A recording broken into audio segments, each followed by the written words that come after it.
ভূটান ভূটানৰ ৰাণী queen mother তেখেতক দিয়া হৈছে আৰু উপেন্দ্ৰনাথ ব্ৰহ্মৰ যিটো আইডিঅলজি যিটো ফিলচফি এইটো লৈ পেলাই নিখিল বড়ো ছাত্ৰ সন্থা ইভেন্ট ট্ৰাষ্ট আৰু আজিৰ পৰিৱেশত গোটেই বিশ্বখন চালে যেনেকৈ এটা হিংসাত্মক এটা পৰিৱেশ জাতি জনগোষ্ঠী ধৰ্মক লৈ পেলাই যিমানখিনি প্ৰব্লেম সমস্যাবিলাক হৈ আছে যে বডোফা উপেন্দ্ৰনাথ ব্ৰহ্মৰ যিটো মূল মন্ত্ৰ আছিলে জীয়াই থাক আৰু জীয়াই থাকিবলৈ দিয়ক সেইটো বহুত ৰিলেভেণ্ট হৈছে আৰু সেইকাৰণে ইভেন্ট ট্ৰাষ্ট আৰু জুৰি বৰ্ডে ঠিক কৰিছে যে আমাৰ ওচৰতে এখন দেশ আছে বিশ্বৰ ভিতৰত হয়তো সৰু দেশ ভিতৰত এখন কিন্তু সেই দেশখনে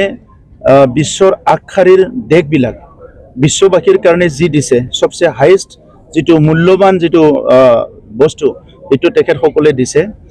কোনোবা উচ্চ দেশবিলাক ডেভেলপ দেশবিলাকে টেকনলজি দিছে ইকনমি দিছে বহুত কিবা কিবি দিছে কিন্তু ভূটানে নেশ্যনেল হেপিনেছ এটা প্ৰগ্ৰাম লৈ পেলাই পৃথিৱীত মানুহে কেনেকৈ শান্তিত জীয়াই থাকিব পাৰে এই ভেলুটো এটা সৰু দেশ ভূটানে পৃথিৱীক শিকাইছে আৰু আজিৰ মানৱতা সৈনিক যিটো বঁটা পাবলৈ সক্ষম হৈছে ভূটানৰ কুইন মাদাৰ তেখেতে তাৰাহেনা বুলি এটা সংগঠন গঠন কৰি তাত তেখেতসকলৰ আইডেন্টিটি কালচাৰ নেচাৰ সব প্ৰটেক্ট কৰাৰ কাৰণে কাম কৰি আছে তো সেইকাৰণে তেখেতক বাছনি কৰা হৈছে আৰু ইয়াত মহামহিম অসমৰ গভৰ্ণৰ লক্ষ্মণ প্ৰসাদ আচাৰ্যী ডাঙৰীয়া তেখেতে মুখ্য অতিথি হিচাপে অংশগ্ৰহণ কৰিছে খুব সুন্দৰ এটা প্ৰগ্ৰাম হৈছে আৰু অনাগত দিনত বডোফাৰ যি নীতি বডোফাৰ যি আদৰ্শ